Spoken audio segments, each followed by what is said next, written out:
My boyfriend's little brother moved in after their parents were arrested, and I'm doing my best to understand, but his unsettling behavior is making me feel unsafe in my own home, and my boyfriend says I'm overreacting. I, 23 female, have been with my boyfriend, 26 male, for almost 3 years, and we live together. Recently, his parents were arrested. I'd rather not go into the details, and as a result, his little brother, 11 male, has had to move in with us. I understand the situation is complicated and my boyfriend didn't really have a choice. Obviously he couldn't just leave his brother with nowhere to go. The thing is, I find his little brother creepy, and I feel horrible even saying that. I know he's a kid and he's gone through a traumatic experience, but some of the things he does makes me really uncomfortable. For instance, he stares at me a lot, like almost all the time when we're in the same room. I'll catch him just watching me, and it's unsettling. He also has this habit of walking into our bedroom without knocking, especially when my boyfriend is out. I've told him multiple times that he needs to knock, but he either ignores it or just doesn't care.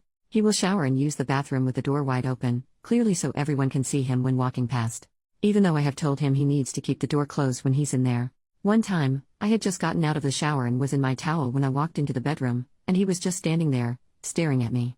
I asked him what he was doing, and he didn't even answer, just kept staring before finally walking away. I brought this up to my boyfriend, but he brushed it off, saying his brother is probably just adjusting to everything and doesn't mean any harm. I lent him my laptop because he said he needed it for homework, and when I got it back it was completely filled with corn, like he had downloaded corn. It was in the search history. I told my boyfriend he needed to speak with him, but my boyfriend says it's normal for a boy his age. He just told me to clear the search history and delete what he downloaded. But he is not being normal, he is weirding me out and I feel bad even saying it. I get that this kid is dealing with a lot, losing his parents like that is traumatic, but at the same time I feel like my feelings are being dismissed. My boyfriend says I'm overreacting, but I honestly feel really uncomfortable in my own home now. I even find myself avoiding being alone with his brother because it just feels weird. I don't know if I'm overreacting, like I understand giving some leeway because of everything that's happened in his life, but he is really weirding me out. Any advice on how to handle this would be really appreciated. Top comments. Commenter number 1. This kid has serious issues and needs to be in therapy. Like now, this is way beyond what you should be getting advice online for. It's super concerning that your boyfriend isn't taking it seriously and is dismissing your feelings. He's undoubtedly feeling really overwhelmed right now, but that's no reason to put so much of this on you. In my opinion, you need to put your foot down and tell your boyfriend that if he won't take it seriously and get his brother help, that you don't feel safe and comfortable in the home and you're leaving. Make it clear you're not saying it's me or your brother, it's everyone's mental health. Commenter number 2. I'm not sure anyone has mentioned this yet, but some of his behaviors indicate sexual trauma or child abuse. Being hypersexual, doing age-inappropriate things, not understanding physical boundaries, and seeking corn at 11 years of age are all indicators that this child has witnessed, experienced, or been exposed to things that were inappropriate. Your boyfriend may be jaded because he came from the same household, but he better wake up, get his head screwed on straight, and take this seriously. Allowing an 11-year-old to knowingly have access to corn is considered sexual abuse and child endangerment in some places. I understand your feelings. They're valid. Something is off with this child.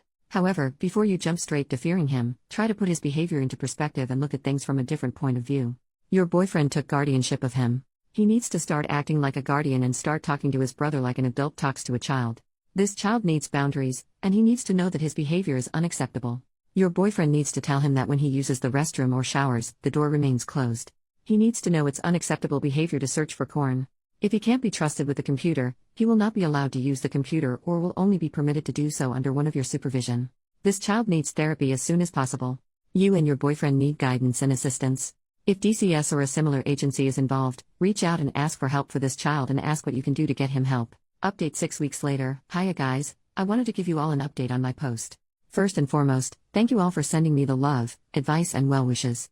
A lot of you guys pointed out that my boyfriend, Caleb, seemed to be overwhelmed and was just sticking his head in the sand, and honestly yeah. I sat him down a little while after I posted here and we spoke about his brother and everything going on, and he just started crying to me. He has cried in front of me maybe twice before, so I knew he was really feeling it. He said he was really sorry for the way he'd been acting, and that he was just feeling so stressed that he was just pushing everything down in the way. He agreed that Avery's behaviors were unacceptable, and that I told him he needed to have a firm conversation with Avery about boundaries, or I just wouldn't be able to live with them much longer. Caleb said he would enforce a change of rules and then he started sobbing, went gray and started hyperventilating. I was seriously concerned and confused about what was happening. He said he needed to tell me something. I was comforting him, and trying to calm him down and he told me. He was a victim of pretty extreme CSA from his dad, and he thought Avery probably was as well, which we later found out was true.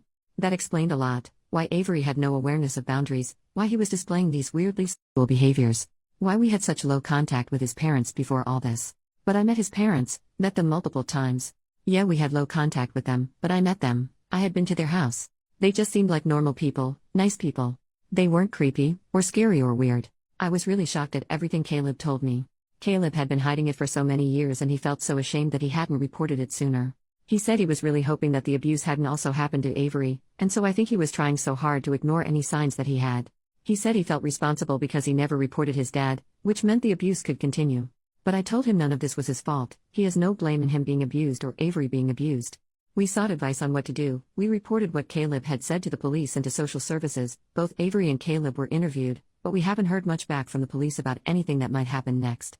They said it could be a long process if they managed to bring any charges at all. Social services started giving us some more support. Avery has been behaving a lot better since. He's been listening to boundaries more. He's actually changed a lot in the short time since I posted here last. He's come out a bit more as a pretty charming and charismatic boy.